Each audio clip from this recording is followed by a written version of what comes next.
This weekend, we will be looking back the last 25 years in Serie A, and what better team to start with than the winningest team in Serie A during that span. And even though they're not quite at their peak, and they haven't been for the last few seasons, is it fair to say that over the last 25 years, Marco, they have been the most dominant club in Serie A? 100%. And watching those clips, you almost realize how the mighty have fallen. That's the first thing that I thought. The amount of players, but also the character. Those were proper Juventus players that we saw. Guys who, when the going got tough, they were the ones to respond.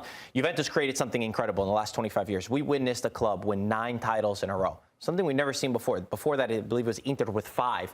So for Juventus to create that cycle, yes, the Milan clubs went asleep for a couple of years, but you can't take anything away. What they did, they were really smart in many occasions. When Roma was their biggest competition, what did they do? They took Pjanic. They took the biggest players from their opposition, Higuain as well, and they put them on their team, kind of like what Bayern Munich were doing in the Bundesliga. So I don't think you could argue over the past 25 years, when we talk about domestically, no one has won like Juventus have won. Would you agree? Absolutely, and I was fortunate enough to cover those 9 seasons of Juventus in the 2000s. I mean, the first 9 years that I did this job, I only saw one Scudetto winner. And every year, sometimes Napoli was going to get close, but as Marco said, they would go out and they would buy the best players from all their rivals. So they would weaken their rivals, they would buy a lot of players with Serie A experience, and they had 2 pragmatic managers like Conte and Allegri that Allegri even somehow one-upped Conte by continuing to win domestically, but also taking Juventus to the Champions League final twice, which is where Conte said infamously, I'm basically going with a 10-euro note to a restaurant that costs 100 euros, saying that they didn't have the funds to go in the Champions League. Allegri took them twice to the final. Yeah. And they lost against better teams from La Liga both times. And they did get very, very close, like you said, a couple of finals, but no Champions League trophy during that span. But when we look at some of those dominant teams, I'm curious which one you think was the strongest. So, Marco, which one would you pick of a lot of great teams to choose from during that stretch for Juve?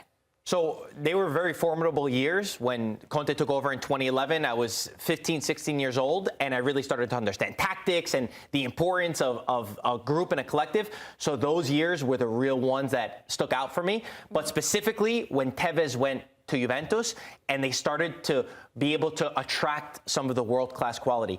We could show the players and the team that's here, but I mean, pick out whoever you want.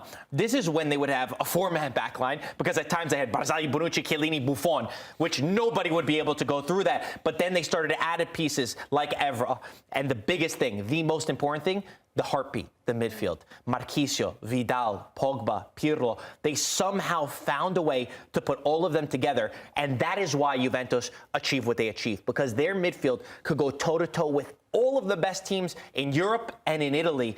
It was phenomenal to watch them. It was a joy. And then you had a player like Carlitos Tevez.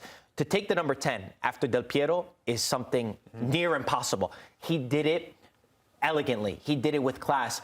He pulled up in so many important moments, especially in the Champions League. I remember the match against Borussia Dortmund. This team holds a special place, and Chiellini is not in this particular picture, but you could interchange however you like. The only thing that was missing from this team, if they could have signed a player like the Cristiano Ronaldo, that world-class game changer who came years down the line, that would have been the tipping point to try to beat some of the elite teams like Barcelona and Real Madrid. Yeah. But when Ronaldo was there, he didn't have the supporting cast of this team from the mid-2000s. And it was hard too, right? Because you looked at Antonio Conte's team, the one that did so well domestically that they went how many days without losing a They won an entire game? season. Right. 42 games, I think. And then Invincible. You had Allegri's team that went to the Champions League final twice. But I decided to rewind a bit more. Marco was still drinking formula in 2003 when they went to the Champions League final, ending up losing to Milan on penalties. That was the famous season where we had 3 Serie A teams in the Champions League semifinals. Milan knocked off Inter. Juventus went to the final, met Milan. But this team from 2002-2003, this is when Juventus had, and Marco said, world-class players on that team, right, from the mid-2010s.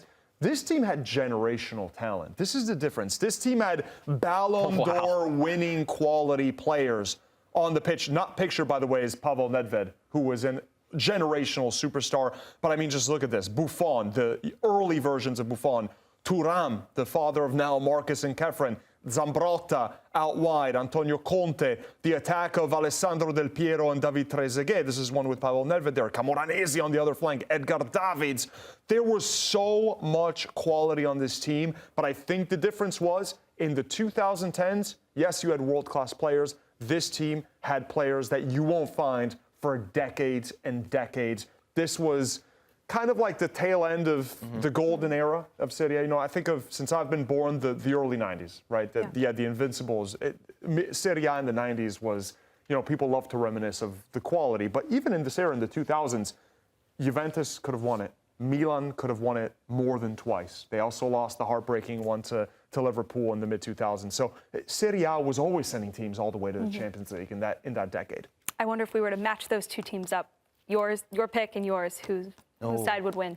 It would be a very close game. The BBC didn't concede a lot of goals. Yeah. The midfield wouldn't change for me, though. I would keep my midfield. All right. Really? Yeah. No Nedved spot in your team? I mean, center midfield. Nah, we use him as a winger.